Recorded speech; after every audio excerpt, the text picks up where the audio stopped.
کہ جو موضوع میں نے جس کا انتخاب کیا ہے وہ ہے عذاب الہی کیوں آتے ہیں اور کیسے آتے ہیں. اللہ کے عذاب آتے ہیں وہ کیوں آتے ہیں اور کیسے آتے ہیں، یہ آج کا موضوع ہے. یہ بھی تو جاننا چاہیے نا کہ مصیبتیں تکلیفیں آتی ہیں انسان پر تو اس کے سبب کیا ہیں، اس کے محرکات کیا ہیں، وہ کیوں آتی ہیں. تو حاضرین گرامی یہ بات یاد رکھیں کہ اگر ہم قرآن مجید، فرقان حمید اور احادیث طیبہ کا مطالعہ گہری نظر سے کریں نا تو یہ بات روز روشن کی طرح واضح اور عیاں ہو جاتی ہے کہ قوموں کی غلط روش اور بدعمالیوں کے سبب سے اللہ کے عذاب آتے ہیں. جب قوم راہ راست سے ہٹ جاتی ہے نا، قوم بدعمالیوں میں، فسق و فجور میں پڑ جاتی ہے، غلط ڈگر اور غلط روش پر چل پڑتی ہے، تو پھر اللہ کی طرف سے عذاب آتے ہیں. اور پھر نافرمان قوموں کو صفحہ ہستی سے ملا دیا جاتا ہے. جو قومیں اللہ کی نافرمان بن جاتی ہیں، اللہ کے احکام کی نافرمان بن جاتی ہیں، ان قوموں کو صفحہ ہستی سے ختم کر کے نیست و نابود کر دیا جاتا ہے. یہ بات قرآن مجید سے ثابت ہے. آئیں ذرا پیچھے چل کے پچھلی قوموں کے حال دیکھتے ہیں کہ جن جن قوموں پر اللہ کے عذاب آئے ہیں ان کا قصور کیا تھا. ان کا قصور کیا تھا؟ سیدنا نوح علیہ السلام، حضرت آدم علیہ السلام کے بعد جو نبی آئے سیدنا نوح علیہ السلام کا نام آتا ہے. سیدنا نوح علیہ السلام کی قوم نے اللہ کی نافرمانیاں کی اور سیدنا نوح علیہ السلام نے ان کو سمجھانے اور راہ راست پر لانے کی سر توڑ کوشش کی. بھئی یہ غلط ہے، یہ صحیح ہے، اس راستے پر جاؤ گے تو نقصان ہوگا، اس راستے پر جاؤ گے تو فائدہ ہوگا. حضرت نوح علیہ السلام نے ہر کسی کو سمجھانے کی کوشش کی، اپنی قوم کو بھرپور طریقے سے سمجھانے کی اور راہ راست پر لانے کی سر توڑ کوشش کی، مگر وہ نافرمان قوم راہ راست پر نہ آئی. تفسیر میں لکھا ہے 950 سال کی تبلیغ ہے حضرت نوح علیہ السلام کی. 950 سال. اور ایمان لانے والے کتنے لوگ تھے؟ 90. کتنے؟ 100 بندہ بھی پورا نہیں ہوا. 90 افراد نے کلمہ پڑھا سیدنا نوح علیہ السلام کا. اور 950 سال کی تبلیغ سمجھانے کے باوجود بھی جب قوم راہ راست پر نہ آئی تو آخر کار پھر اللہ کے عذاب کا کوڑا پانی کی صورت میں ان پر برسا. اللہ کے عذاب کا کوڑا پانی کی صورت میں ان پر برسا اور ساری قوم غرق کر کے ملیا میٹ کر دی گئی. اس قوم نے اللہ کے احکام کو ٹھکرا دیا. حضرت نوح پیغمبر علیہ السلام نے جو تعلیمات ان کے سامنے رکھی سر جھٹک کے ان کا انکار کر دیا اور مانا ہی نہیں. تو اللہ نے اس قوم کو صفحہ ہستی سے ختم کر دیا. جناب نوح علیہ السلام سے فرمایا کشتی تیار کرو، جو آپ کے کلمہ پڑھنے والے ہیں ان کو، اور قرآن پاک میں آتا ہے زوجین نسلین، ہر چیز کا جوڑا جوڑا کشتی میں بٹھا دو، پھر باقی قوم جانے اور ہم جانے. پھر زمین سے پانی ابلنا شروع ہوا اور ساری قوم غرق ہو گئی، تباہ ہو گئی. ساری قوم تباہ ہو گئی نافرمانیوں کی وجہ سے، فسق و فجور کی وجہ سے اور گناہوں کی وجہ سے اور اپنے جرموں کی وجہ سے ساری قوم صفحہ ہستی سے مٹا دی گئی. پھر قوم عاد آئی، قرآن مجید میں موجود ہے. قوم عاد کی سرکشی، اس نے سرکشی کی اور اللہ کے احکام کی نافرمانیاں کی. جو حکم اللہ نے اس دور کے نبی پر سیدنا ہود علیہ السلام پر اتارے، جو احکام اتارے، ہود علیہ السلام نے اللہ کے وہ احکام امت تک، قوم تک پہنچائے اور قوم نے ان کا انکار کر دیا. اور وہ سرکش قوم اور نافرمان لوگ بجائے اس کے کہ وہ سیدھے راستے پر آ جاتے، سیدنا ہود علیہ السلام کی بات کو مان جاتے، جو حکم اللہ کی طرف سے وہ لے کر آئے تھے ان کو تسلیم کر جاتے تو پھر اور بات ہوتی. مگر وہ کون؟ بجائے اس کے کہ راہ راست پر آنے کے، سرکشی چھوڑنے کے اور راہ راست پر آنے کے بجائے مزید سرکشیوں پر اور نافرمانیوں پر اتر آئے. انہوں نے مزید نافرمانیاں شروع کر دی. بالآخر ان کی تباہی کے لیے کالی گھٹا اور آندھی کا طوفان آیا. کالی سیاہ گھٹ چڑھی آسمان پر اور آندھی آئی، اتنی شدید اور تیز آندھی آئی کہ اس آندھی کے عذاب میں وہ ساری قوم عاد نیست و نابود کر کے رکھ دی گئی. مکان گر گئے، وہ لوگ سارے کے سارے صفحہ ہستی سے ختم کر دیے گئے. کس وجہ سے؟ سبق صاحب جانتے آئے اللہ کی نافرمانیاں کرنے کی وجہ سے، فسق و فجور کی وجہ سے، گناہوں کی وجہ سے، اس وجہ سے. اس کے بعد پھر قوم سمود کا حال آپ پڑھیں. قوم سمود نے اللہ کے حکموں کی نافرمانی کی. اللہ نے اس دور میں حضرت صالح علیہ السلام کو بھیجا قوم سمود کی طرف. حضرت صالح پیغمبر علیہ السلام کو بھیجا. حضرت صالح علیہ السلام نے ان کو ہدایت ربانی کا فریضہ سر انجام دیا اور اللہ کے احکام پہنچائے، اللہ کے حکم پہنچائے اور ان کو بتایا یہ صحیح ہے، یہ غلط ہے، یہ باتیں گناہ ہیں، یہ اجر و ثواب والی ہیں. گرامی قدر حضرات، وہ لوگ بجائے اس کے کہ سیدنا صالح علیہ السلام کی پکار پر لبیک کہتے اور اپنی اصلاح کر لیتے، جس غلط روش پر وہ چل رہے تھے اس کو چھوڑ دیتے اور گناہ اور سرکشی اور فسق و فجور والی زندگی پر لعنت بھیج کر اللہ کی تابعداری اور اللہ کی محبت اور اللہ کی وفاداری میں زندگی بتانا شروع کر دیتے. اس کے بجائے انہوں نے مزید سرکشیاں شروع کر دی اور حضرت صالح علیہ السلام کو جھٹلایا. کہا تو نبی بننے کے لیے رہ گیا تھا، اللہ نے تجھے ہی نبی بنانا تھا، کوئی اور نہیں اللہ کو ملا تھا نبی بنانے کے لیے. ایسی باتیں آگے سے انہوں نے شروع کر دی. حاضرین باوقار، اللہ نے ان پر ایک فرشتے کو بھیجا، ان پر ایک فرشتے کو بھیجا. اس فرشتے نے اس زور سے چیخ ماری، فرشتے نے اس زور سے چیخ ماری کہ زمین پر زلزلہ برپا ہو گیا، زمین پر زلزلہ آ گیا. فرشتے نے چیخ ماری. قرآن بولتا ہے، اللہ تعالیٰ فرمایا فَأَخَذَتْهُمُ الرَّجْفَةُ، ان لوگوں کو زلزلے نے آ کر پکڑ لیا اور راتوں رات وہ ساری قوم اپنے مکانوں کے نیچے آ کے دب کے مر گئی، دب کے مر گئی. قوم گھٹنوں کے بل گر کر مر گئی ساری قوم. زلزلہ آیا، اس زلزلے نے سارا کچھ تباہ و برباد کر دیا. نافرمان قومیں اس طرح مٹائی جاتی تھیں. پھر سیدنا لوط علیہ السلام پیغمبر کا حال آپ قرآن مجید میں پڑھیں. حضرت لوط علیہ السلام کی قوم نے احکام الہی کی نافرمانی کی. وہ لوگ نو عمر لڑکوں کے ساتھ بدفعلی کرتے تھے، نو عمر لڑکوں کے ساتھ بدفعلی کرتے تھے. حضرت لوط علیہ السلام نے سمجھایا یہ گناہ ہے، یہ غلط ہے،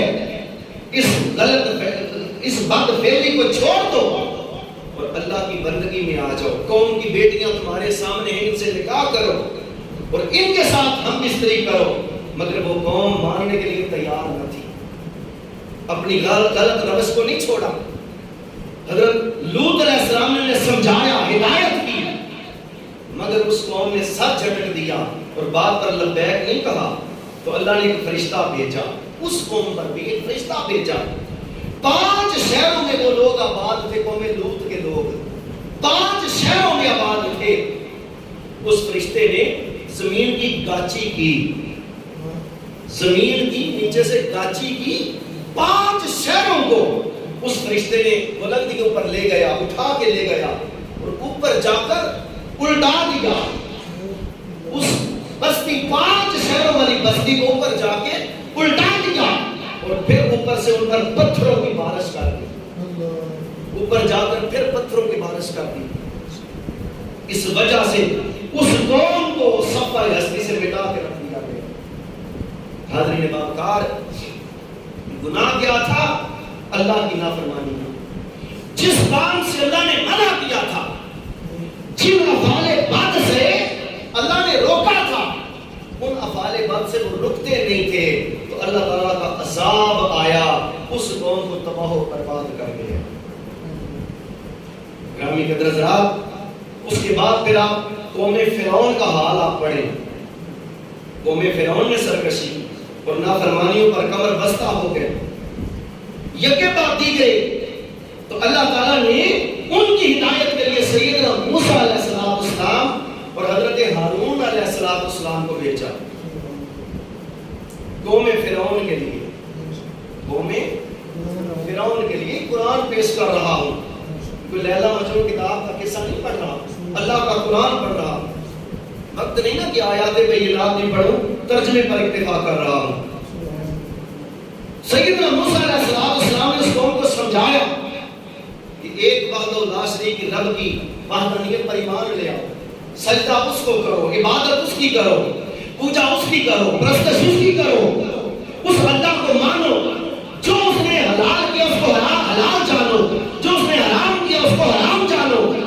مگر قوم ہدایت پر آنے کے بجائے اور زیادہ بگڑ گئی، اور زیادہ سرکشی پر اتر آئی، تو اس قوم کو اللہ رب العالمین نے فرعون سمیت دریا کے اندر ڈبو کے اس قوم کو غرق کر دیا۔ قرآن گواہ ہے اس بات، قرآن گواہ ہے۔ حاضرین محترم، یہ ساری مہذب قومیں اپنے گناہوں اور نافرمانیوں کی وجہ سے اللہ کے عذاب کی گرفت میں آئی، اللہ کے عذاب کی گرفت میں آئی، اور اس انہیں تباہ و برباد کر کے رکھ دیا گیا۔ قرآن مجید واسدار الفاظ میں پکار رہا اور فرما رہا ہے، فرمایا فَكُلًّا أَخَذْنَا بِذَنبِهِ، اللہ کا قرآن بول رہا ہے، فَكُلًّا أَخَذْنَا بِذَنبِهِ، ان ساری قوموں کو ہم نے ان کے گناہوں کی وجہ سے گرفتار عذاب کیا تھا، ان کے گناہوں کی وجہ سے گرفتار عذاب کیا تھا۔ جتنی قومیں آئی ان ساری جن قوموں پر اللہ کے عذاب آئے، اللہ کے عذاب کا کوڑا برسا، ان کے گناہوں کی وجہ سے۔ کس وجہ سے؟ گناہوں کی وجہ سے۔ کوئی بد انتظامی نہیں تھی، کوئی غفلت والے امور نہیں تھے، بلکہ گناہوں کی وجہ سے اللہ کے عذاب کی گرفت میں وہ لوگ آئے۔ قرآن بیان کر رہا ہے، اور دو ٹوک اور بڑے باشگاف الفاظ میں اللہ نے ارشاد فرما دیا۔ قرآن مجید پھر بولتا ہے فَمِنْهُمْ مَنْ أَرْسَلْنَا عَلَيْهِ حَاصِبًا، اللہ فرماتے ہیں ان میں سے کچھ وہ لوگ ہیں جن پر ہم نے پتھروں کی بارش کی، جن پر ہم نے پتھروں کی بارش کی۔ فَمِنْهُمْ مَنْ أَخَذْتُهُ الصَّيْحَةُ، اور کوئی کچھ وہ لوگ تھے جن کو چیخ نے آ کر، جو اس فرشتے نے چیخ ماری تھی آ کر، زلزلہ برپا ہو گیا، اس وجہ سے اس قوم کو تباہ کر دیا گیا۔ وَمِنْهُمْ مَنْ خَسَفْنَا بِهِ الْأَرْضَ، اور ان میں سے کچھ وہ ہیں جن کو ہم نے زمین میں دنسا دیا، اور وہ زمین میں دنس گئے، اسی حالت میں مر گئے۔ وَمِنْهُمْ مَنْ أَغْرَقْنَا وَمَا كَانَ وَمِنْهُمْ مَنْ أَغْرَقْنَا، اور ان میں سے کچھ وہ ہیں جن کو ہم نے پانی کے اندر ڈبو کے غرق کر دیا۔ اللہ فرما رہا ہے ہم نے پانی کے اندر ڈبو کے غرق کر دیا۔ آگے قرآن بولتا ہے وَمَا كَانَ اللَّهُ لِيَظْلِمَهُمْ، اور اللہ کی ذات کسی پر ظلم نہیں کرتی۔ یاد رکھ لو لوگوں، حضرات، اللہ کی ذات کسی پر ظلم نہیں کرتی، قرآن گواہ ہے۔ وَمَا كَانَ اللَّهُ لِيَظْلِمَهُمْ، اللہ کی ذات کسی پر ظلم نہیں کرتی، وَلَٰكِنْ كَانُوا أَنفُسَهُمْ يَظْلِمُونَ، بلکہ وہ لوگ خود اپنی جانوں پر آپ ظلم کرنے والے ہوتے ہیں، وہ اپنی جانوں پر وہ لوگ آپ ظلم کرنے والے ہوتے ہیں۔ حاضرین محترم، قرآن مجید بڑے باشگاف الفاظ میں فرما رہا ہے فَكُلًّا أَخَذْنَا بِذَنبِهِ، جتنی قومیں تباہ و برباد ہوئیں ہم نے ان کو تباہ و برباد کیا، وہ اپنے گناہوں کی وجہ سے تباہ ہوئی، فسق و فجور کی وجہ سے، نافرمانیوں کی وجہ سے، گناہوں کی وجہ سے گرفتار عذاب ہوئی۔ اور حاضرین محترم، آج کا شیطانی پروپیگنڈا کیا ہے؟ آج کا شیطانی پروپیگنڈا کیا ہے کہ یہ قدرتی اور ناگہانی آفات آتی جاتی رہتی ہیں، برائی کا دروازہ کھولنے کے لیے یہ کافی ہے گناہ کا دروازہ کھولنے کے لیے اور برائی کا دروازہ کھولنے کے لیے اتنا کہہ دینا کافی ہے کہ یہ ناگہانی آسمانی قدرتی آفات ہے، یہ آتی جاتی رہتی ہے، بس بات ختم، بات ختم۔ حاضرین محترم، گویا قوموں کی نافرمانی کا اس میں عمل دخل ہی کوئی نہیں، قوموں کی نافرمانی کا اس میں عمل دخل ہی کوئی نہیں، بس اتنا جملہ کہا صاف ہو گئے بھئی ناگہانی آفات، قدرتی آفات یہ آتی جاتی رہتی ہیں، سیلاب آنا، زلزلے آنا، آندیاں آنا، تباہ و بربادیاں ہو جانا، سب کا ہستی سے گاؤں کے گاؤں اور دیہات کے دیہات مل جانا اور علاقوں کے علاقے ڈوب جانا، وہ کہتے ہیں یہ بس موسمی تغیرات اور موسمی حالات ہوتے ہیں جس کی وجہ سے یہ سارا ہوتا ہے۔ وہ قوم کی بدعمالی اور فسق و فجور کو اس کے اندر دخل ہی کوئی نہیں، یہ شیطانی پروپیگنڈا ہے۔ سوچنے والی بات یہ ہے بے شک یہ قدرتی آفات ہے، بارشوں کا آ جانا، زلزلوں کا آ جانا، یہ قدرتی آفات ہے، مگر سوچنے والی بات یہ ہے کیا یہ اپنے آپ آ جاتی ہے یا کسی کے دستے قدرت میں ہے؟ یہ جو آفات ہیں، یہ ناگہانی بلائیں جو اترتی ہیں، آسمانوں سے اترتی ہیں یا زمین سے پیدا ہو جاتی ہیں، کیا یہ اپنے آپ آ جاتی ہیں یا کسی کے دستے قدرت میں ہے؟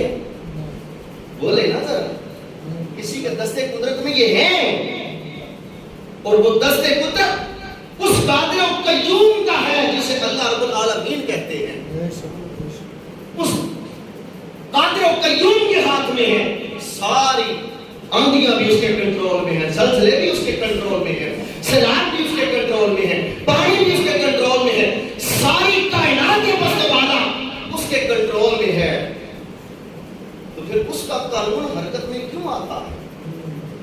اس کا قانون حرکت میں کیوں آتا ہے؟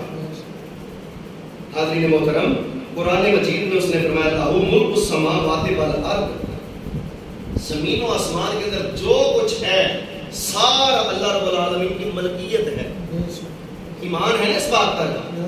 بولے ذرا، ایمان ہے نا؟ جو کچھ زمین و آسمان کے درمیان ہے سب اللہ کی ملکیت ہے۔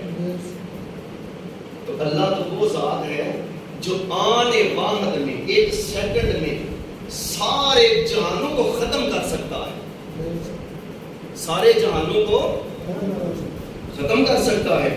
حاضرین محترم، صحیح بخاری کے اندر حدیث پاک ہے، آقا علیہ السلام نے عذاب الہی سے ڈرایا، قوم کو، لوگوں کو اللہ کے عذاب سے ڈرایا، تو ام المؤمنین حضرت سیدہ زینب سلام اللہ علیہا آپ نے عرض کیا انہلکنا وفینا الصالحون قال نعم اذا کثر الخبث۔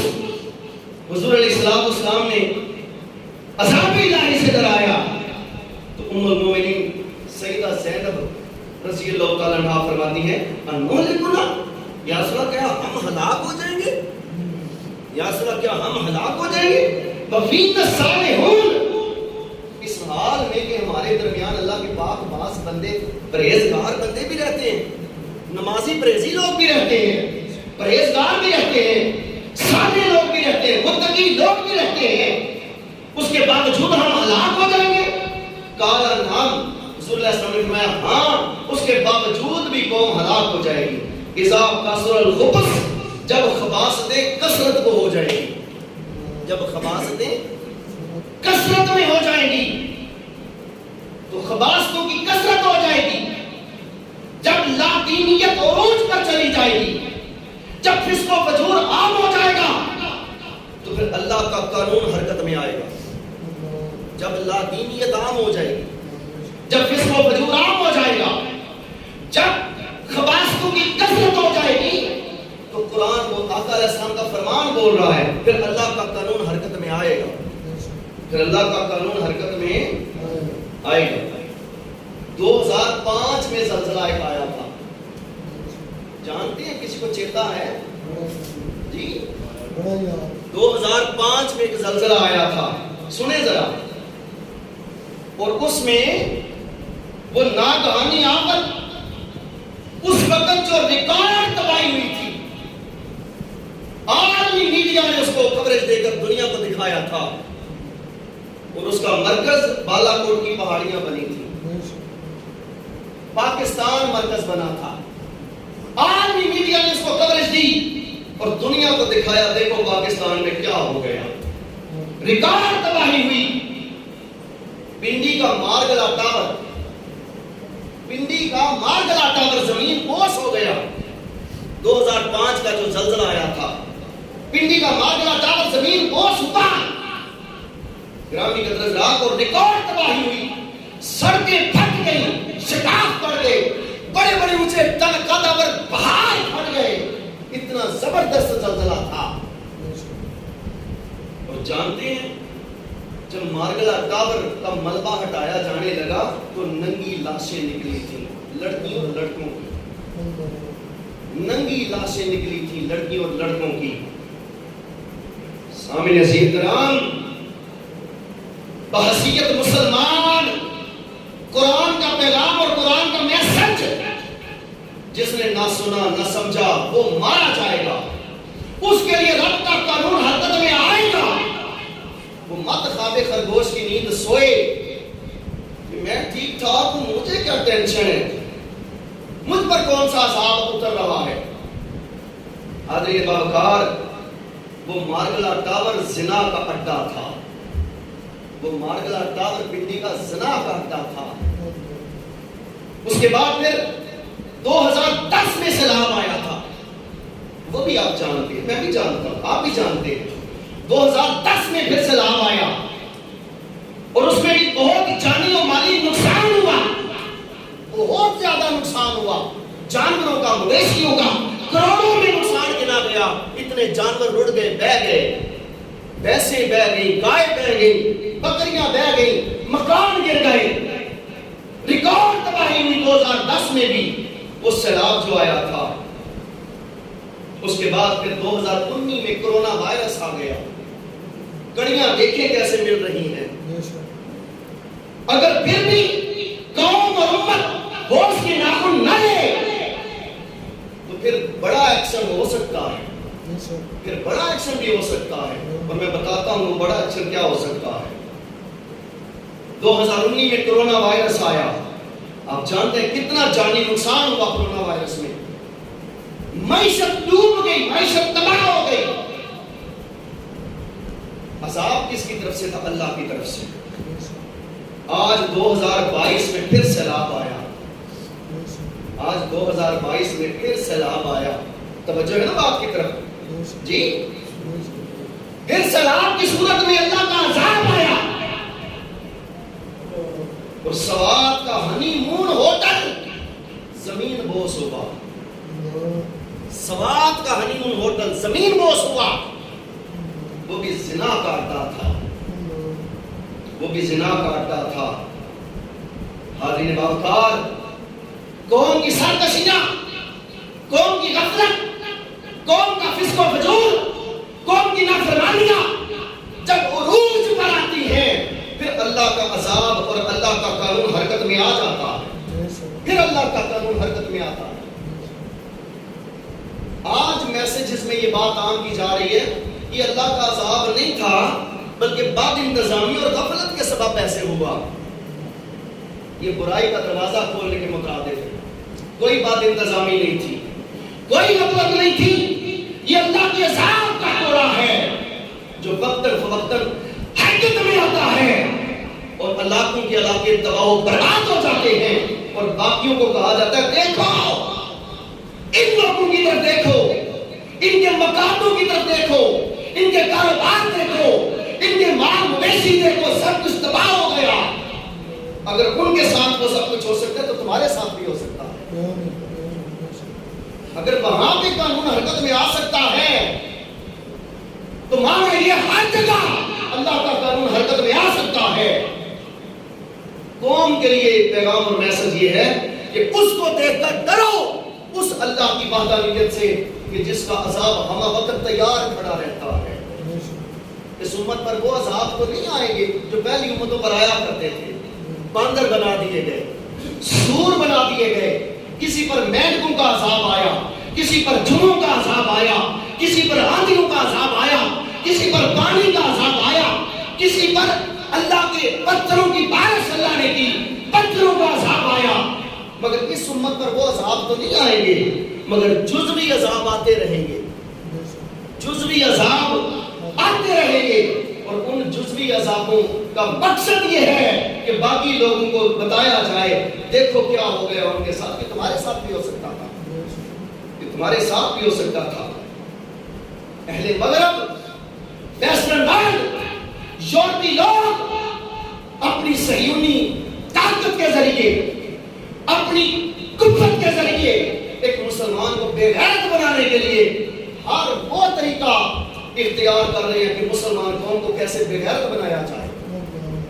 آج اہل مغرب نے ایک اور تصور دیا، اہل مغرب نے ایک اور تصور دیا گرل فرینڈ کا، گرل فرینڈ اور بوائے فرینڈ کا تصور یہ آگے مغرب کا دیا ہوا ہے۔ اسلام کے اندر کوئی گنجائش نہیں، نہ گرل فرینڈ کی، نہ بوائے فرینڈ کی، نہ لڑکی لڑکے کو دوست بنا سکتی ہے، نہ لڑکا کسی لڑکی کو دوست بنا سکتا ہے۔ مت سوچو سمجھو کہ میں کسی کی بہن بیٹی کی طرف بری نگاہ سے دیکھوں گا تو میری بہن بیٹی محفوظ رہے گی۔ اگر آپ کسی کی بہن بیٹی کی طرف دیکھیں گے نگاہ غلط کے ساتھ تو کل کو آپ کی بہن اور بیٹی کے ساتھ بھی وہ سلوک ہو سکتا ہے اور ہوگا۔ حضرت امام شافعی رحمۃ اللہ علیہ فرماتے ہیں زنا ایک قرضہ ہے، امام شافعی فرماتے ہیں زنا ایک قرضہ ہے، جو لیتا ہے اس کی بہن یا اس کی بیٹی کو وہ قرضہ ادا کرنا پڑتا ہے۔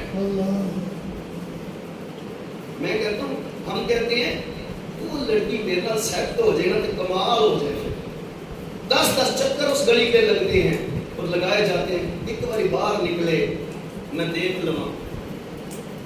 تو اگر یہ تصور اس کا ہے نا تو اس کی بہن اور بیٹی جو گھر میں بیٹھی ہے اس کی طرف بھی کوئی دیکھ رہا ہے۔ اسلام کے اندر گرل فرینڈ اور بوائے فرینڈ کا کوئی تصور نہیں، یہ حرام ہے۔ یہ کیا بولیے ذرا، حرام ہے۔ جس نے کلمہ محمدی پڑھا لا الہ الا اللہ محمد رسول اللہ وہ اپنی حدوں میں رہے بس۔ ٹھیک ہے غلطیاں ہوتی ہیں انسان سے، ہم انسان ہیں، خطا کے پتلے ہیں، غلطیاں بھی ہو جاتی ہیں، مگر غلطی کا یہ مطلب نہیں کہ اللہ کے دربار میں معافی نہ مانگی جائے۔ غلطی کرنے کا یہ مطلب نہیں کہ اللہ کے دربار میں معافی نہ مانگی جائے۔ وہ رب کہتا ہے غلطی تجھ سے ہوئی، تم فرشتے نہیں ہو، فرشتوں سے غلطی کوئی نہیں ہوتی۔ سمجھ آ رہی ہے بات؟ وہ سو گئے ہو، غلطی فرشتوں سے نہیں ہوتی، غلطی نبیوں سے نہیں ہوتی۔ باقی عام لوگوں سے غلطیاں، گناہ بھی ہوتے ہیں، غلطیاں بھی ہوتی ہیں۔ تو رب فرماتا ہے غلطی کر کے میری بارگاہ میں معافی مانگ لو، میں غلطی معاف کر دوں گا، میں جرم معاف کر دوں گا، میں گناہ معاف کر دوں گا۔ مجھے پتا ہے، رب فرماتا ہے مجھے پتا ہے شیطان قدم قدم پر تمہارے پیچھے لگا ہوا ہے اور وہ تمہیں راہ راست سے ہٹانے اور بھٹکانے کے لیے سب توڑ کوشش کرتا ہے۔ مجھے اللہ تعالیٰ فرماتا ہے مجھے پتا ہے کہ تم دامان ڈول کبھی ادھر کبھی ادھر، تو غلطی کرنے کے بعد میرے دربار میں آ کے معافی مانگ لینا، میں رب ہوں معاف کر دوں۔ نعرہ تکبیر، نعرہ رسالت، نعرہ حیدری۔ حضرین محترم، میں بتا رہا ہوں کہ ہم انسان ہیں، غلطیاں ہوتی ہیں، پر مانا یہ ہے کہ معافی مانگی جائے، غلطی کی اللہ کی بارگاہ سے معافی مانگی جائے۔ لوگ بھی تو ایک دوسرے سے ناراض ہو جاتی ہے نا، غلطیاں ہو جاتی ہیں، رشتہ داروں میں ایک دوسرے سے جا کے چالی ہاتھ چھاڑ کر ہی دے، میں جو آ گیا معذرت کرنے واسطے، میں جو آ گیا گل بھی چھڈ، پھر وہ کہتا ہے اب آ گیا ہے تو میں کیا کروں، وہ گلے لگا کے پھر ساری رنجشیں ختم کر دیتا ہے۔ تو وہ تو رب العالمین ہے، وہ بولیے نا رب العالمین ہے۔ وہ کہتا ہے اگر تم ایک دوسرے سے ناراض ہو جاؤ اور ایک دوسرے سے معذرت کرنے آ جاؤ تو تم راضی ہو جاتے ہو، گناہ کرنے کے بعد مجھ سے معذرت کر دو، میں بھی راضی ہو جاؤں گا، میں بھی راضی ہو جاؤں گا۔ سامعین عزیز کرام، اہل مغرب نے یہ تصور دیا، ایک بے حیائی کا دروازہ کھولا، بے حیائی کا دروازہ کھولا، گرل فرینڈ اور بوائے فرینڈ کا تصور دے کر۔ وہ بے باپ بھی بغیرت ہوتے ہیں اور وہ بیٹیاں بھی بے غیرت ہوتی ہیں، ورنہ اس باپ کو شرم نہیں آتی جس کی بیٹی پرائے بندے کو اپنے بیڈ روم کے اندر لے کے جا رہی ہے. دیہاتوں میں تو بھی یہ پرابلم نہیں ہے، شہروں کے اندر تو عام ہے. شہروں کے اندر یہ عام ہے. باپ اپنی بیٹی کو نہیں پوچھ سکتا یہ کون ہے، یہ کون ہے جنہوں نال لے کے آئی اندر لے کے بڑھ گئی، کون ہے؟ جرأت نہیں کرتا باپ. وہ کہتی ہے میرا بوائے فرینڈ ہے. استغفر اللہ العظیم. اور پھر اگلا تصور پھر مغرب نے دیا، اہل مغرب نے اگلا تصور دیا ویلنٹائن ڈے کا. کیا؟ ویلنٹائن ڈے کا. ویلنٹائن ڈے حرام ہے، اسلام کے اندر اس کی کوئی گنجائش نہیں. یاد رکھ لو لوگوں، مسلمانوں بھائیوں، اسلام کے اندر ویلنٹائن ڈے کی کوئی گنجائش نہیں ہے، یہ حرام ہے. اس میں کیا ہوتا ہے؟ ایک مخصوص دن آتا ہے، لڑکا لڑکی کو گلاب کا پھول دیتا ہے، پیار کا اظہار کرتا ہے، پرپوز کرتا ہے. لاکھ لعنت ایسی انسانیت پر اور ایسے مسلمان پر. تو اگر تو کسی کی بہن بیٹی کو پرپوز کر رہا ہے تو تیری کو بھی تو پرپوز کر رہا ہوگا. یہ نظر نہیں آتا میرے گھر میں بھی بہن ہے، میرے گھر میں بھی جوان بیٹی ہے، وہ کالج جاتی ہے. اور آج کا تو کالج کا جو تعلیم کا سلسلہ ہے وہ ایک آؤٹنگ ہے. آؤٹنگ ہے. تعلیم نام کی دور دور تک کی کوئی چیز اس کے اندر نظر نہیں آتی. جو تعلیم بیٹی کو بیٹے کو اپنے ماں باپ سے جدا کر دے، اپنے ماں باپ کی عزت سے جدا کر دے، معاشرے کے اندر جو معزز لوگ ہیں ان کے حقوق سے علیحدہ کر دے، وہ تعلیم نہیں شیطنت ہے. وہ تعلیم نہیں بلکہ بولیے شیطنت ہے. اس کا اسلام کے ساتھ کوئی تعلق نہیں. یورپ اپنی چالوں میں کامیاب ہوتا گیا، یورپ اپنی چالوں میں کامیاب ہوتا گیا اور مسلمان بے غیرت ہوتا گیا. مسلمان جو مسلمان ہے وہ ذہن میں بٹھا لے اس نے مرنا ہے اور قبر کی پہلی رات کملی والے کا دیدار ہونا ہے. میدان محشر میں رب کی بارگاہ میں پیشی ہونی ہے. اس رب نے جب پوچھا یہ ویلنٹائن ڈے کیا تھا، کیا دین میں اس کا تصور تھا، کیا قرآن و سنت کے اندر اس کا کوئی تصور تھا، تو بندہ لاجواب ہو جائے گا. یہ گرل فرینڈ اور بوائے فرینڈ کا تصور قرآن و سنت کے اندر کیا تھا، لاجواب ہو جائے گا. حاضرین محترم، 4 دن جس لڑکی کو کوئی لڑکا شاپنگ کروا دے، چوتھے دن وہ اپنا آپ اس لڑکے کے سپرد کر دیتی ہے. اور آج ایک اور تصور اہل مغرب کا آیا. میں بتا رہا ہوں محرکات کیا ہے عذاب الہی کے آنے کے. محرکات بتا رہا ہوں اللہ کے عذاب کیوں آتے ہیں. یہ ٹاپک میں نے شروع کیا تھا. اللہ کے عذاب کیوں آتے ہیں اور کیسے آتے ہیں. ایک اور تصور دیا اہل مغرب نے ڈیٹ پر جانے کا. کیا؟ ڈیٹ پر جانے کا. ڈیٹ پر جانا کیا ہے؟ لڑکا لڑکی کو کہتا ہے فلانے دن ہم شہر پر چلیں گے، ڈیٹ پر چلیں گے. اور لانگ ٹرم ڈیٹ، ایک رات جو لڑکی کو لے کر جا رہا ہے وہ باغ صاحب اس کو واپس لے کے آئے گا نا جی. وہ باغ صاحب اس کو لے کے آئے گا نا.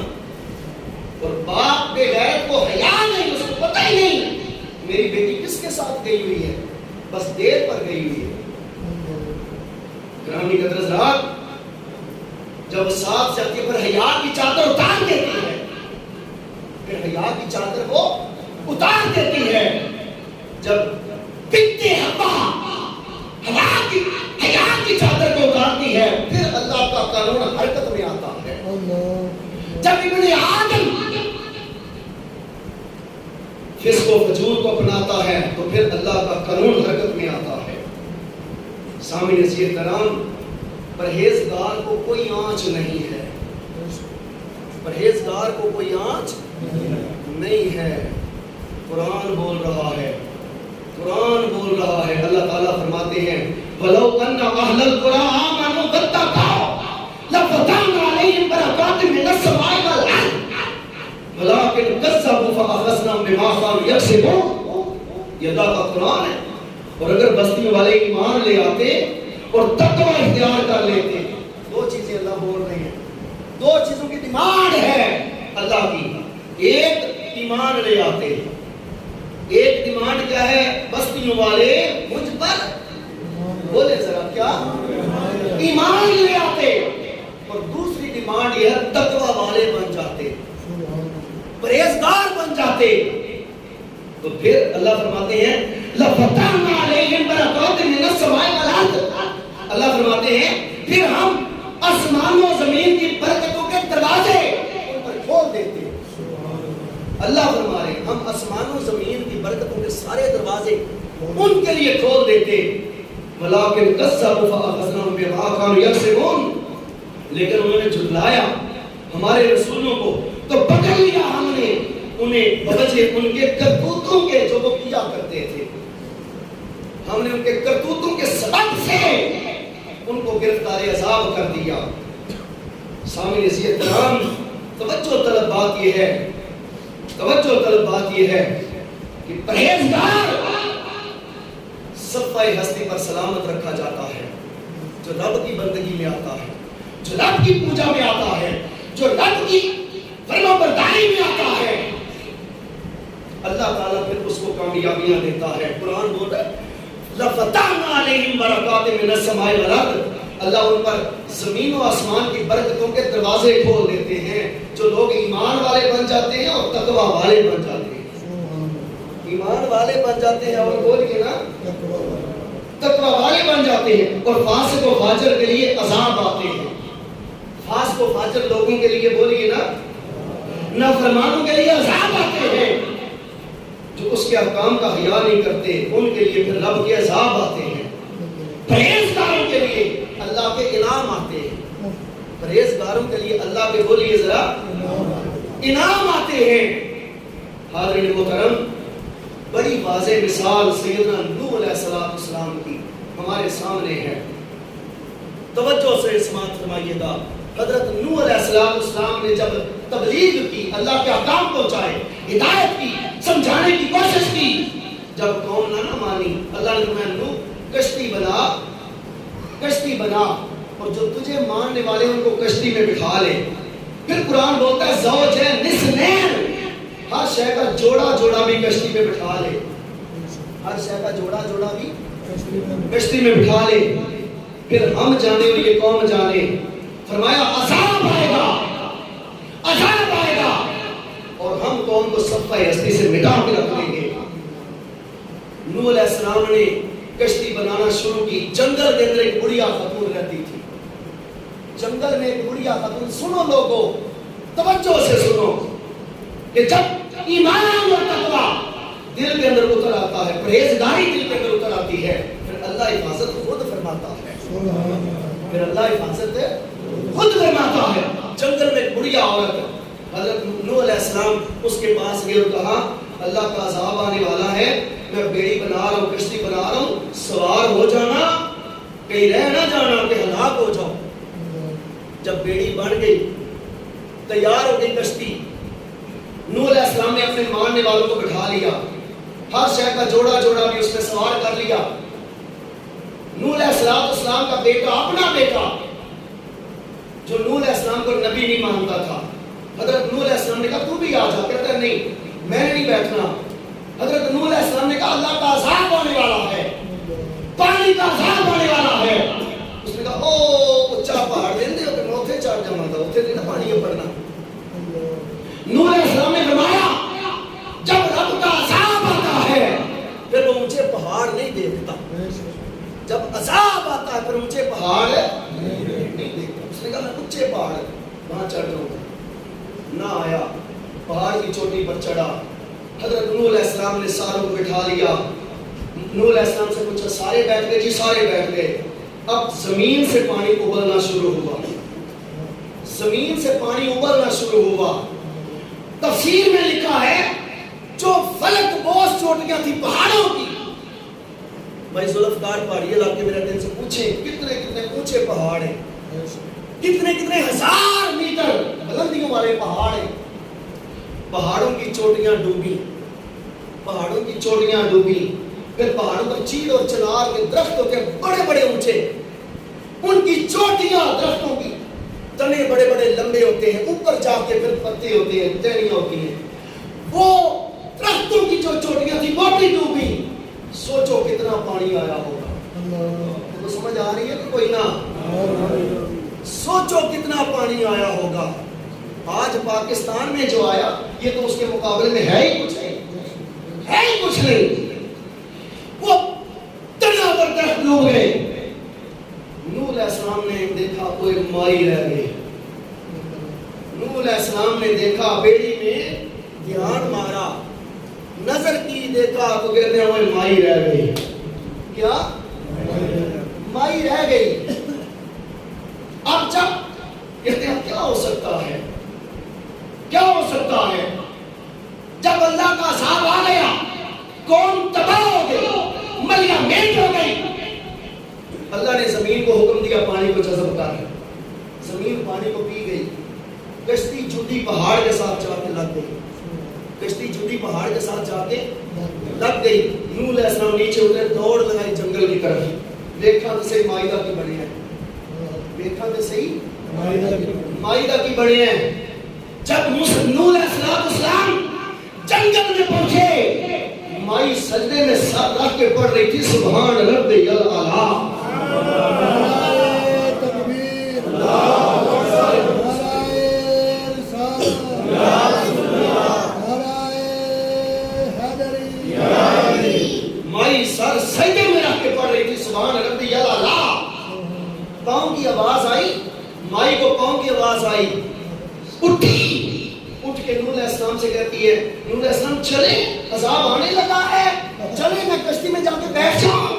حضرت نوح پیغمبر کہتے ہیں مائی عذاب آ کے چلا بھی گیا, عذاب آ کے چلا بھی گیا.